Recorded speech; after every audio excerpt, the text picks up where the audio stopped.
नमस्कार, मैं हूं doctor Shadab Khan, MD homeopath. आज मैं आपको एक बहुत ही इम्पोर्टेंट टॉपिक के बारे में समझाने वाला हूं। वो है डायबिटीज़ और स्ट्रेस का कनेक्शन। क्या आपको पता है, जब आप ऑफिस का टेंशन, घर की प्रॉब्लम या कोई फाइनेंशियल टेंशन आप लेते रहते हैं, उस समय आपका ब्लड शुगर बढ़ा हुआ रहता है, बढ़ रहा होता है। और सबसे इंटरेस्टिंग बात यह है कि जब आप अर्ली स्टेज में अगर इसे हम डायग्नोस कर लिया तो ये आप इसको 100% रिवर्स कर सकते हैं। आज मैं आपको स्टेप बाय स्टेप बताऊंगा कि ये प्रोसेस काम कैसे करती है और स्ट्रेस को कंट्रोल करना हमारी सबसे बड़ी प्रायोरिटी क्यों होनी चाहिए। तो सबसे पहले समझते हैं नॉर्मल प्रोसेस क्या है। जब हमें नॉर्मल समझेगा तभी हम समझ पाएंगे कि प्रॉब्लम कहाँ पे हो रही है। तो चलिए, आपने खाना खाया, चावल, रोटी, सब्जी, जो भी सब कार्बोहाइड्रेट से आपने खाया, ये सब चीज़ें हमारे पेट में गया, पेट में ग्लूकोज में कन्वर्ट हुआ, हमारे स्टमक से बाहर निकल के ब्लड में मिक्स हुआ, है ना। अब जैसे ही ब्लड में ग्लूकोज आया, वैसे ही हमारे पैनक्रिया के जो बीटा सेल्स होते हैं ना, वो एक्टिवेट हो गए। जब वो बीटा सेल्स एक्टिवेट होते हैं तो वो इंसुलिन सीक्रेट करते हैं। अब समझिए इंसुलिन क्या है। इंसुलिन एक चाबी की तरह है ना, एक ऐसी चाबी जो एक ऐसा दरवाज़ा खोलती है जिससे आगे के सब इश्यूज शुरू होते हैं। ठीक है, तो इंसुलिन एक हमारे जो सेल होती है वो सेल की चाबी की तरह है। तो जैसे ही इंसुलिन सीक्रेट होता है, हमारे सेल की वॉल्स ओपन हो जाती है और जो ग्लूकोज होता है, ग्लूकोज फिर सेल के अंदर चले जाता है और सेल के अंदर जाने के बाद में वो एनर्जी बनता है जिससे हमें ताकत आती है। ठीक है, ये हो गया नॉर्मल। और ये जो प्रोसेस है ना, पूरा 1 से 2 घंटे में ही पूरा हो जाता है। अब देखते हैं स्ट्रेस में क्या होता है। ज़रा इमेजिन करिए, आपके बॉस ने डांटा है। 5 सेकंड के अंदर हमारे ब्रेन को सिग्नल जाएगा कि भाई कुछ तो डेंजर है। ब्रेन में हाइपोथैलेमस एक्टिवेट हो जाएगा। हाइपोथैलेमस एक इमरजेंसी सिग्नल भेजेगा हमारे एड्रेनल ग्लैंड को, जो हमारी किडनी के ऊपर होते हैं। ये सिग्नल 5 से 30 सेकंड में ही किडनी को पहुंच जाता है। और जैसे ही एड्रेनल ग्लैंड में वो सिग्नल पहुंचता है तो adrenal gland 2 powerful hormone secrete करता है। वो है कॉर्टिसोल एंड एड्रेनालिन। अब जैसे ही एड्रेनालिन हमारी बॉडी में बना, वैसे ही तुरंत हार्ट रेट बढ़ जाएगा, धड़कनें तेज हो जाएगी, ब्लड प्रेशर बढ़ जाएगा, सांसें बढ़ जाएगी, पसीना आने लगता है। हमने ध्यान दिया ना, जब भी हमें टेंशन आता है तो इस तरीके से होता है। दूसरा है कॉर्टिसोल।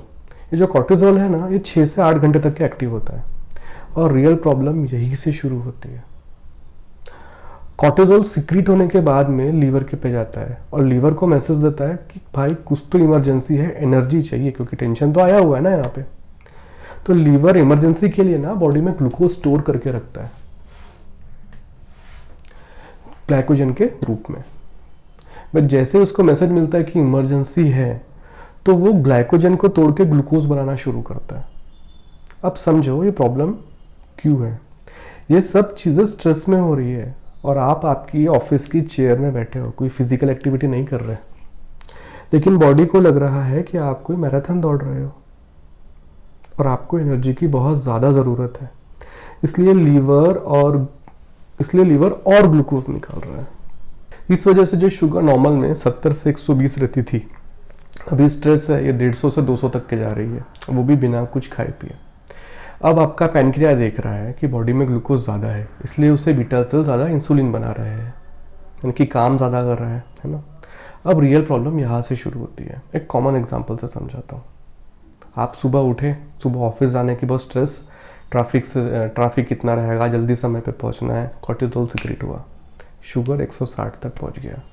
आप ऑफिस पहुँचे, बॉस से मीटिंग, डेडलाइन का प्रेशर, कॉर्टिसोल फिर से सीक्रेट हुआ, अब ब्लड शुगर 180 तक पहुंच गया। अब ऑफिस में लंच हुआ है, अब लंच के बाद तो और भी बढ़ने वाला है, यानी कि लंच के बाद शुगर आपका 200 प्लस चले गया। अब जितना ज़्यादा शुगर बढ़ेगा उतना ज़्यादा पैनक्रिया को बीटा सेल निकालने पड़ेंगे, बीटा सेल को इंसुलिन निकालने पड़ेंगे, है ना। तो पैनक्रिया आपका ओवर टाइम कर रहा है बीटा सेल्स, है ना। शाम में घर गए, फैमिली का टेंशन और कॉर्टिसोल स्पाइक। रात में टेंशन की वजह से नींद की कमी की वजह से फिर से कॉर्टिसोल और बढ़ा, और ये साइकिल हमारी डेली रिपीट हो रही है। अब हमारी फिल्म का सबसे सैड पार्ट, इतना ग्लूकोज बढ़ते जा रहा है, इसका मतलब पैनक्रिया को और ज़्यादा काम करना पड़ रहा है ना। अब ये सब एक आधा महीने के लिए तो ठीक था, लेकिन समझो यही सब चीज़ें कंटिन्यू 6 महीने साल भर से चल रही है, तो 1 साल के बाद में जो बीटा सेल्स है ना पैनक्रियाज के, वो थक जाते हैं। तो वो जो इंसुलिन है ना, पहले 80% सीक्रेट होता है, फिर 60, फिर 40, और धीरे धीरे उनका क्वालिटी भी गिरने लगता है। अब लगातार लंबे समय तक ऐसा ही चलते रहा तो इंसुलिन का रेजिस्टेंस डेवलप हो जाता है। जिस इंसुलिन से सेल का लॉक ओपन हो रहा था, अब वो बहुत धीमा होता है ओपन, या तो होता ही नहीं। इसका रिजल्ट क्या? ये ग्लूकोज को यूटिलाइज करने के लिए कुछ भी नहीं है, ग्लूकोज ब्लड में खाली बैठा हुआ है ना। इसका मतलब हमारा ब्लड में ग्लूकोज यानी शुगर बढ़ते जा रहा है। इसे ही हम टाइप 2 डायबिटीज़ कहते हैं, और अगर एकदम स्टार्टिंग की स्टेज में है तो हम उसे प्री डायबिटीज़ कहते हैं। अब ये सब चीज़ें हमें समझने की ज़रूरत क्यों है? क्योंकि अगर हमें बिना मेडिसिन पे डिपेंडेंट हुए इसे रिवर्स करना है तो हमें ये सब चीज़ें जानना बहुत ज़रूरी है ना। तो प्री डायबिटीज़ जो है ना, हमारी बॉडी का लास्ट वार्निंग सिग्नल है। इस टाइम पे अगर आपने कुछ कर लिया तो ठीक है, नहीं तो पूरी ज़िंदगी मेडिसिन के भरोसे है। तो प्री डायबिटीज़ की डेफिनेशन क्या है? अगर आपका फास्टिंग ब्लड शुगर 100 to 125 तक, या पोस्ट मील 150 से 200 तक है, या आपका HbA1c 5.7 से 6.4 तक है, तो इसे हम प्री डायबिटीज़ कहते हैं। प्री डायबिटीज़ में 40 to 60% बीटा सेल्स अभी भी हेल्दी है। हाँ, 20 to 30% जो सेल्स है उनकी डैमेज है, लेकिन ठीक होने के चांसेस है। और 10 to 20% जो बीटा सेल्स है ना, वो कम्प्लीटली डैमेज है। इस समय इंसुलिन का रेजिस्टेंस माइल्ड लेवल पे है। सेल के गेट अभी भी ओपन तो हो रहे हैं, लेकिन स्लो हो रहे हैं। ये सब चीज़ें रिवर्स हो सकती है अगर लाइफस्टाइल में चेंज किया, स्ट्रेस मैनेज किया, डाइट प्रॉपर किया और प्रॉपर होम्योपैथिक मेडिसिन ली तो। प्री डायबिटीज़ के साइंस क्या है? जनरली हमें वही नहीं पता होता है ना। रात में 1 से 2 बार ज़्यादा बाथरूम जाना, हमको लगता है यार थोड़ा ज़्यादा पानी हो गया इसलिए ज़्यादा पेशाब आ रही है। यहाँ पे वजह वो नहीं है, हमारी किडनी को एक्स्ट्रा ग्लूकोज फिल्टर करना पड़ता है, हमारी किडनी को एक्स्ट्रा ग्लूकोज निकालना पड़ता है। अचानक से कभी एक थोड़ी कमज़ोरी आ जाना, शाम को कभी थोड़ी कमज़ोरी आ गई, लगता है हमें लगता है कुछ मीठा खा ले तो ठीक हो जाएगा। हमारी गर्दन में, बगल में ब्लैक पैचेस आना, हम सोचते हैं गंदगी जम गई। ये सब जो साइंस है ना, इंसुलिन रेजिस्टेंस के साइन है। एक छोटा सा भी कट हुआ ना तो उसको ठीक होने में थोड़ा लंबा समय लग जाना, ये हाई ग्लूकोज होने की वजह से जो हीलिंग प्रोसेस स्लो होती है उस वजह से है। तो प्री डायबिटीज सबसे बेस्ट टाइम है एक्शन लेने का। इस टाइम पे कई स्टडीज ने प्रूव किया है कि अगर इस स्टेज में अपने प्रॉपर सब काम किया जो आपको बताया जाएगा तो 58% कंप्लीट रिवर्सल पॉसिबल है। बीटा सेल्स का रिजनरेशन पॉसिबल है, इंसुलिन रेजिस्टेंस ठीक होना पॉसिबल है। एक्सेस शुगर की वजह से जो किडनी पे चेंजेस आ रहे हैं, नर्व डैमेज हो रही है, आई प्रॉब्लम्स आ रहे हैं, ये सब चीज़ों का प्रिवेंशन पॉसिबल है। लेकिन अगर ये स्टेज ना 2 साल से ज़्यादा हो गई तो रिकवरी बहुत डिफिकल्ट है, और 5 साल से ज़्यादा हो गया तो इरिवर्सिबल चेंजेस शुरू हो जाते हैं। फिर तो मेडिसिन ही लेना है ज़िंदगी भर, बस कभी पावर कम पड़ेगी तो कभी ज़्यादा। अब बात आती है stress management, diet, lifestyle changes और होम्योपैथिक मेडिसिन जो आपके लिए आपकी प्रॉपर हिस्ट्री लेकर निकाली गई है। स्ट्रेस मैनेजमेंट से क्या होगा? हमारा पैरासिम्पैथेटिक नर्वस सिस्टम एक्टिवेट हो जाएगा, जिससे कॉर्टिसोल का प्रोडक्शन ही 25 to 40% कम हो जाएगा। डेली एक्सरसाइज से क्या होगा? वो भी डेली एक्सरसाइज बोले तो 30 मिनट फास्ट वॉकिंग और खाना खाने के बाद 15 से 20 मिनट वॉकिंग। इससे जो ग्लूकोज है ना डायरेक्टली, जिससे जो मसल है ना डायरेक्टली ग्लूकोज को यूटिलाइज करेंगे, जिससे हमें इंसुलिन की ज़रूरत ही कम पड़ेगी। इसलिए वीक में 2 से 3 बार मसल गेन एक्सरसाइज भी ज़रूरी है, क्योंकि जितनी ज़्यादा मसल हमारी बॉडी में रहेगी उतना ज़्यादा ग्लूकोज मसल डायरेक्टली ही यूज़ कर लेंगे। एक अच्छी स्लिप से क्या होगा? कॉर्टिसोल का स्पाइक कम होगा। अच्छी नींद में ग्रोथ हार्मोन सिक्रीट होता है जो बीटा सेल्स को रिपेयर करने में भी हेल्प करता है। एक अच्छी डाइट, इसके साथ एक सिर्फ आपके लिए सिलेक्ट की गई होम्योपैथिक मेडिसिन जो आपकी प्रॉपर हिस्ट्री लेके निकाली गई हो, इससे इंसुलिन रेजिस्टेंस कम होगा और फिर प्री डायबिटीज़ पॉसिबल होगा। प्री डायबिटीज़ का रिवर्सल पॉसिबल होगा।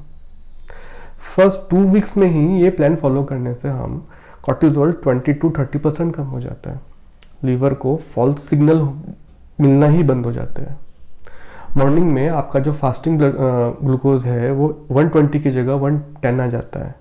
पोस्ट मील जो आपका 200 तक जा रहा था ना, वो 170 तक के ही पहुंच जाता है। इसके साथ एक अच्छी इम्प्रूव स्लीप क्वालिटी बहुत ज़्यादा ज़रूरी है। फेज 2 यानी आने वाले 2 महीनों में स्ट्रेस हार्मोन कम होने से सेल रिसेप्टर्स क्लीन हो जाते हैं। इंसुलिन की इफेक्टिवनेस 60 to 75% तक की इम्प्रूव हो जाती है। इस वजह से ग्लूकोज सेल्स में अंदर जा पाता है, बीटा सेल्स को रेस्ट मिलता है और इंसुलिन की क्वालिटी बेटर हो जाती है ना। और आपके HbA1c में 0.5 से 1% तक की रिडक्शन मिल जाता है। एनर्जी लेवल भी कंसिस्टेंट रहता है। अब फेज 3, इसमें क्या होगा, अगर आपने 2 से 6 महीने तक के ही ये सब गाइडेंस प्रॉपर फॉलो किया तो बीटा सेल का बहुत हद तक के रीजनरेशन हो जाएगा। इंसुलिन रिसेप्टर की सेंसिटिविटी नियर नॉर्मल आ जाएगी। ये टाइम पे फास्टिंग शुगर नॉर्मल और पोस्ट मील 140 के नीचे आ जाएगा। अगर यही सब चीज़ें हमने 6 मंथ से ऊपर किया तो एक ओवरऑल हार्मोनल बैलेंस का रिस्टोरेशन हो जाएगा। अब आप सोचोगे कि लाइफ बहुत बिजी है, एक्सरसाइज नहीं हो पाती, टाइम नहीं है इन सब चीज़ों के लिए, अभी टेंशन है, उसका सॉल्यूशन तो कुछ है नहीं ना। कुछ सालों बाद क्या होगा अगर आपने ये सब चीज़ें अभी इग्नोर किया तो? शुरू में तो सिर्फ एक टैबलेट स्टार्ट होगी मेटफॉर्मिन की, और हमें लगेगा कि एक ही तो टैबलेट है, कुछ नहीं होता, चलता है, और हम हमारा लाइफस्टाइल वैसे ही चलने देंगे, कुछ चेंज करने की कोशिश नहीं करेंगे। कुछ दिनों के बाद वो दिन में 2 बार हो जाएगी, और कुछ साल के बाद मेटफॉर्मिन के साथ और भी कंटेंट्स ऐड होने लगेंगे, और डायबिटीज से कॉम्प्लिकेशंस भी स्टार्ट होने लगेगी, हार्ट में, किडनी में, सेक्सुअल हेल्थ में। और अब हमें पछतावा हो रहा होता है, यार पहले कर लिया होता तो आज ऐसा नहीं होता। फिर उस समय टैबलेट ज़रूरी ही है, इससे हम और डिप्रेशन पे चले जाते हैं, और उससे और शुगर बढ़ती है, और फिर इंसुलिन के इंजेक्शंस। और अब हमें ना काम करने की इच्छा होती है ना कुछ, अब हम तबीयत पे ध्यान देना चाहते हैं, बट अब कुछ नहीं हो सकता। इसलिए जो गोल्डन पीरियड बताया ना आपको, वो टाइम पे काम करना बहुत ज़रूरी है।